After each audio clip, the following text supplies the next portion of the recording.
Mangwanani akanaka mhuri yeZimbabwe.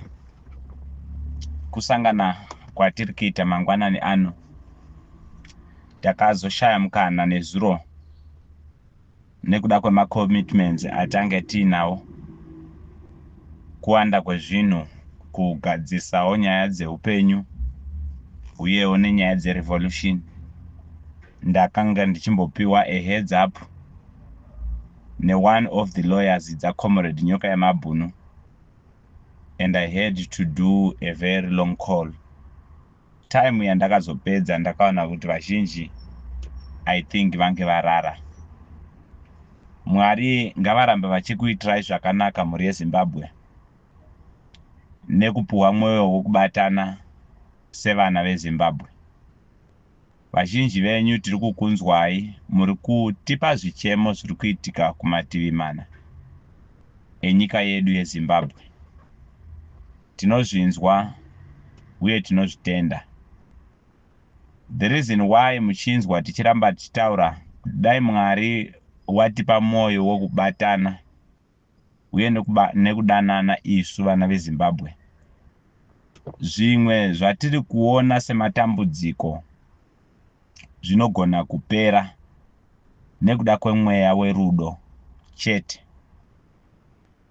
Ndange ndichitaura nemamwe macomrades vari kuti tiri kuita basa Comrade Stole, tiri kufamba tichitaura nevanhu paground, isusu were the most affected. Saka nyaya revolution was our hope, nekuda kwekuti politics dzakatirasisa nguva yakareba. Regai ndikutaurirei kuti Mwari wamasimba ose anoita zvinhu nenguva, asi uchenjeri ndihwo hunoita kuti munhu agone kuverenga mwaka nekunzwisisa nguva. Nguva yatave inguva yekusununguka kwevana veZimbabwe, uye nguva yatasvika inguva yekuti tipinde munew era inenge ichitungamirirwa naMweya Mutsvene pakusununguka kwevana veZimbabwe. Ndosaka muchiramba muchinzwa tichikutaurirai kuti for real a gun pointed to a fellow black brother is a betrayal.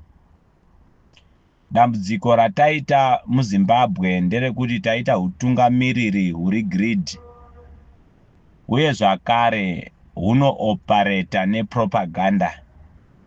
Kaona vachiita a 5 kilometer tarred road, vodzimika matende ikoko, vakutaura kuti a great job is being done by the President of the Republic. Vari kugadzira migwagwa. Panotouya mota zhinji dzichiuya kuzoitira makamera kuita kuti vana veZimbabwe mugooneswa paZTV. Ndosaka makagara makanzwa ndichitaura kuti we need to realign isusu revolution yedu, nekuti I think our point of departure was not well calculated. Chokwadi ichocho hakuna anochigamuchira, nekuda kwekuti umwe naumwe anenge achitarisira kuita mutungamiriri werevolution vagotanga kurova vana veZimbabwe mari. Hakuna anoda kutaura kana kubatana nevamwe. Ndosaka muchiona kuti one of the bad sign to show kuti this revolution is still being driven nemweya we-selfishness uri kurana kupolitics. Chaona mapazi abuda murevolution. Imwe iri kuti ndakunzi zvakati, umwe anenge achirana nezita rake, mabloggers vachibatsirawo kugadzira mamwe mabogus political parties anenge achinzi ari attached to radical approach inoita kuti ipushe revolution. Vamwe vanenge vachiti wedu mutungamiriri akadyirwa mavhotsi ake nguva iyoyo. They want to monopolize this revolution for the benefit of individuals. Ipapo ndo patiri kupinda toti hatisati tabatana sevana veZimbabwe, nekuda kwekuti matambudziko edu achatongopera nekubatana. Ndakataura ndikati nyika yedu iri kuranwa nemamafia gang. One of the things you need to understand pano ndechekuti vari kushandisa unity, vari kuita ma-drug lord business vakabatana nevari kuita political mafia game. Political mafia game yakabatana nevari kuita zvemasondo vachishandisa shoko raMwari kumanipulata nekubrainwasha vana veZimbabwe. Vese vari vatatu vari kukontrola nyika kubudikidza nemachief. Ndosaka muchiona izvezvi you are being used to solve my problems enyika. Kunzi uyai mimi GMB aimbotenga chibage kuvanhu. Varimi vowana chouviri voendesa vana kuzvikoro. Asi makunzi nyika yes, every household must support the GMB nekudonata ma 10 kgs. Zviri inclusive. Everyone is bound to do that. Asi nguva yakauya the presidential support yaipa mbeu nefertilizer. Kana wanga uri opposition wainyimwa. Inyaya yekuti matambudziko atinawo isusu sevana veZimbabwe pachedu nekuda kwekuti self enrichment takaida. Ndosaka muchiona youth yedu inopepereka murodhi ichidaidzira kuti mpinga mpinga mpinga. Kubudirira inoita senge achievement yekudadira vamwe. Mwari dai vatiitira zvakanaka. Hatina varume nevakadzi vati vamira panzvimbo yekuti ti effect the revolution. Dambudziko ratinaro nderekuti vavengi vedu hatisiri kunyatsokuvanzwisisa. Vazhinji venyu muri kufungidzira kuti kana ndichitaura this statement ndiri kusupporta the regime. I said the problem of Zimbabwe is ZANU-PF under the leadership of President Mnangagwa. Nekuda kwekuti ivo ndo vakavhurira mukana wekuba. Hakuna ari kushandira vana veZimbabwe. We don't have a patriotic government. Because kana takutaura nezvegovernment, we are not speaking of ZANU-PF. We have got my opposition MPs vari parliament is part of the government. We have got independent candidates dzakauya kuvanhu dziri parliament. It forms part of government, including ZANU-PF holding the 2/3 majority. So what you have to understand ndezvokuti matambudziko edu seZimbabwe haachade kuti titi uyu anoenda pachipoka chakati uyu achienda pachipoka chakati. Nekuti ava vari kuita zvinhu vakabatana. We need to foster a way where we need to engage and have a constructive engagement. Nekuda kwekuti zvigananda zvishoma vari kutambudzika ndo vanhu vakawanda. Mwari vakuitirei zvakanaka. Tiri kutrya to do my engagements tichishandisa kunzwisisa kwatinoita mwaka nenguva. Tichitaura kudai tiri kuti nhasi chechi yedu haisiri here kuona kuti vana vari kutambudzika. Ndaitaura neumwe ari kuSouth Africa kuRustenburg, not kuRustenburg, kuPotchefstroom. Anotaura kuti murungu waaishandira vakapindirwa payadhi ravaishanda vachichinja vhiri ndokushudhwa nepfuti vachitorera murungu mota. Asi murungu akagona kutorwa neambulance kuenda kuchipatara akasiya iye ari mutruck achibleeda. Akabata akabvisa bullet kubva pahip achishandisa pinches nekuda kwekuti chipatara achikwanise kubatsira maforeigners. Akasiyiwa neambulance ipapo.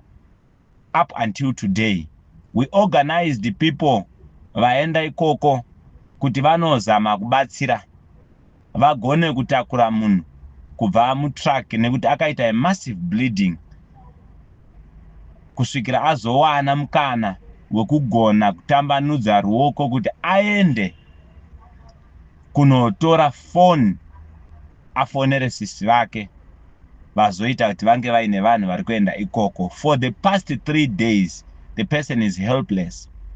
Company ndiye umwewo murungu anongoshanda nje anongone zvimatrack zvaanoshanda It's not even registered. Hazvina insurance, hazvina anything. Matambudziko ari kusangana nevana veZimbabwe. Kusvikira tasvika palevel yatiri nhasi, pati tine umwe munhu anenge achitaura kuti inini ndiri mpinga ndinofamba ndichifambira mudenga. Rodhi isina kugadzirwa. Nyika yedu ichimorwa nemaChina. Zvatiri kuona. Vana veZimbabwe, Mnangagwa is our problem, I understand. The government is our problem, I understand. But if we want to attack vavengi vedu through fighting power, tichakuara. Asi tiruda kuenda direct pa the problem yatinayo, and it is up to the Zimbabweans as of now. Imimi ndimi maakusarudza kuti maakuregedza nyika ichiita zvairi kuita here kana kuti maakuirwira. Once you go to attack the power, you are bound to be crushed. But tinotenderwa kuva ne constitutional uprising yatinoshandisa tichirwisa maChina vari kutora upfumi hwedu. Nekuda kwokuti the model of accumulation munyika yedu yeZimbabwe haina kumira zvakanaka. If our country is being exploited nenzira dzakadai, vakabuda munyika vari kuexploitwa, vari munyika vari kubirwa, what is that? We can't have takabva kare tichiparidza unit of purpose. Vazhinji muri kuuya kuma inboxes kwedu muchiti muruda. Let me give you this announcement, it's a breaking news. The army of Zimbabwe under the commander-in-chief, Comrade Emmerson Dambudzo Mnangagwa, we will never by any means publicly come to the masses and say we are going to support you. Ngazvigare zvakazivikanwa. Protest has got no formula. Protest has got no order. We now need to choose kuti tiri kutya tosiya zvichingoitika sezvazviri kana kuti we need to defend for this country, because we are the generation which is there. Isusu wacho tisu tiripo, hakuna umwe achauya. Izvezvi pakatangwa revolution zvimapoka zvawanda zvekuti tu zvichishandisa njere dzekungounza zvinyanya zvisina nebasa rase zviri kungotora mari muvanhu.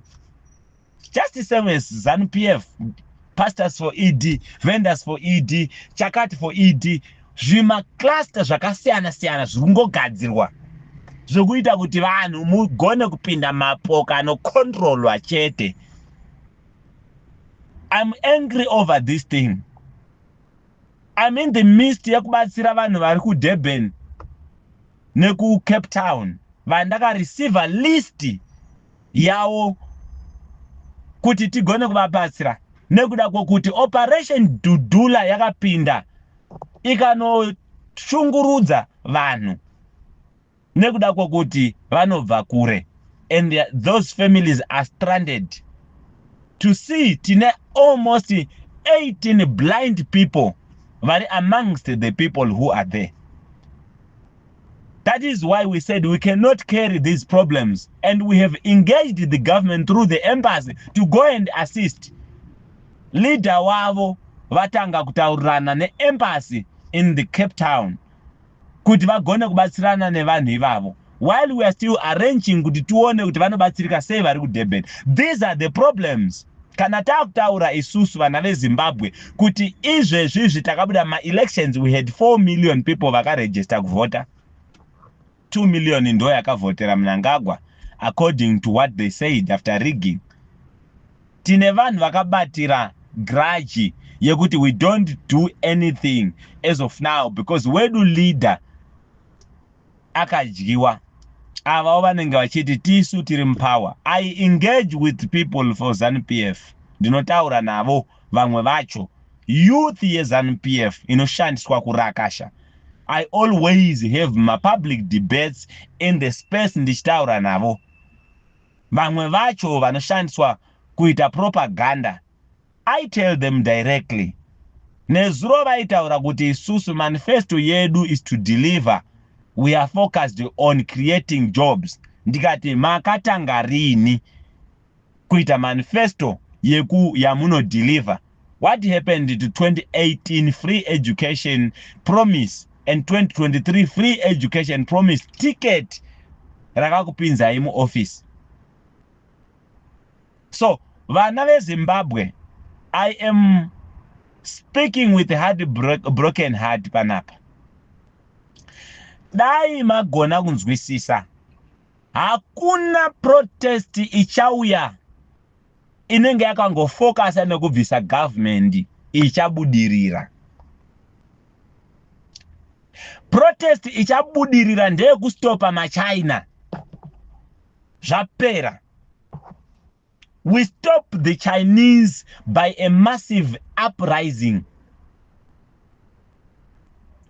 Nekuregedza kuenda kumabasa kwacho until we bring our government to the table to negotiate. We can't survive on the model of accumulation based on exporting our minerals. Tichiurayirwa vana, tichiurayirwa zvipfuwo, tichiurayirwa environment, zvese izvozvo. Umwe akandivinga kuinbox after ndapedza kutaura nyaya yemasurprising. Akataura kuti inini ndine mine, I have got 150 workers vandinobhadhara every month. Ndakatenderwa negovernment handina muChina mukati mangu. But mubvunzo wandakamubvunza ndokuti ari kuenda kupi minerals auri kumaina, whether you are mining nekuda kwematsamba wakapiwa kana kuti you are mining nekuda kwokuti kushandira muChina, makangofanana. You are working towards destruction of this country. Nekuda kwekuti all those minerals are being exported raw. The model of poverty yatinayo muZimbabwe yakutsvaga kuti tive nemashamwari vanounza investment yekupurifya minerals edu nekuprocessa minerals edu munyika yedu. Tomboita exportation of the finished goods. Kana zvanetsa ngatiite 50-50. 50% ngadzigadzirwe munyika, 50% ngadzibudiswe nekuda kuti mashamwari eduka. Ndozvatiri kungochemera. We need the government which advocates for this. But as of current situation, vanhu vari kungourawa, vanhu vari kuexploitwa, takangonyarara tiri kumirira signal. Signal yatiri kumirira ndo yatiri kutokupai. Vamwe vakati tinosungwa. Yes. Majere ari muZimbabwe haatakure Zimbabwe yese. Let them go and construct mamwe majere ekusunga macitizens ese kuisa majere. Nekuda kwokuti aripo azara. If we are fighting, protest has got no formula, the people of Zimbabwe. Protest has got no formula. There is no order in protest. But as we have the common idea, kana tiine common idea, yekuti what do we want? Let's force our government to the table to negotiate matambudziko enyika. Kana vasiri kubvuma, then that's it. Kana Mwari vatisimudzira mutungamiriri, then we see it. Kuti where do we go? Mamiriro aita Zimbabwe haachadi kuti tifocuse pa power, arikuda kuti tifocuse pa production. Ndo zvega zvatokwanisa kuita. Protest has got no formula.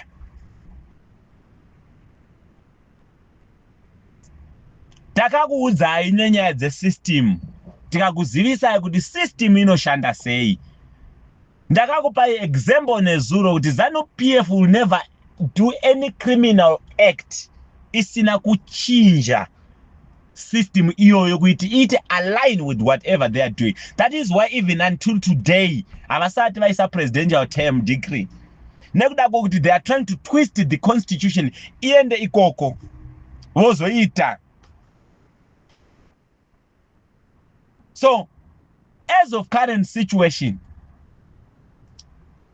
signal iripo ndeyekuti we need to uprise against the Chinese exploitation. Zvapera. Vari kushanda ikoko mukamira kuenda kumabasa, mukablokawo marodzi, mukaita zvamuri kuita, then let us render the situation in the country to force us on the negotiating table, because the bar is not balanced. zvinhu hazvina kumira zvakanaka, zvipatara hazvina mushonga, tiri kuita matambudziko akawanda. Takataura kuti even the development iri kuitwa munyika, let us send the auditors there. Muchaona kuti ma-invoices ari kuita zviri kuitwa, they are on the exorbitant prices. Mari idzodzo dziri kushandiswa ipapo dzinofanirwa kuita mari dzinoita zvizhinji. Inflated on invoices are pushing little progress in the country. Ndokuri kubiwa.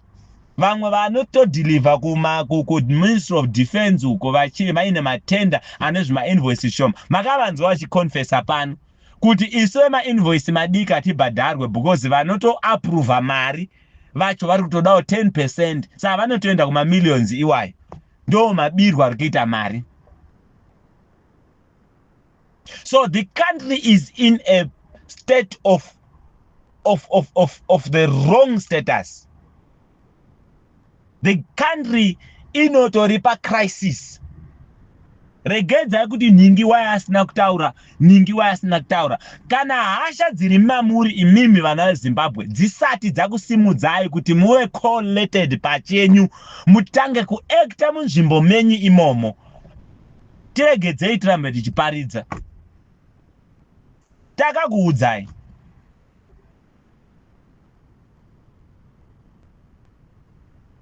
Mwari ngavatiitire nyasha seZimbabwe.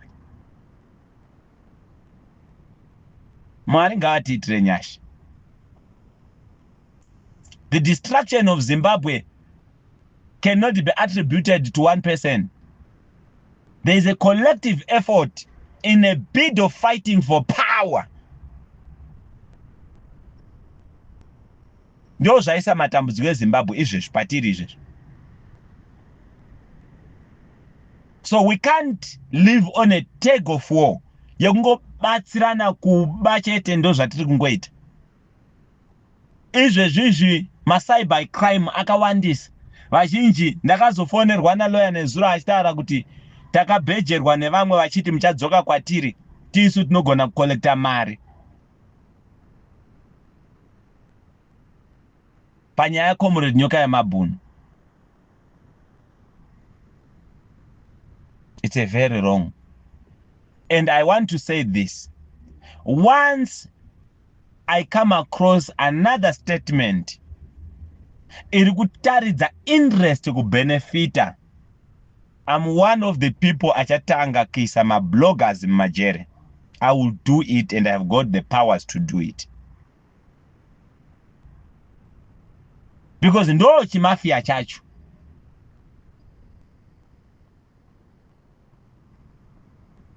Mwari vakuitirei zvakanaka.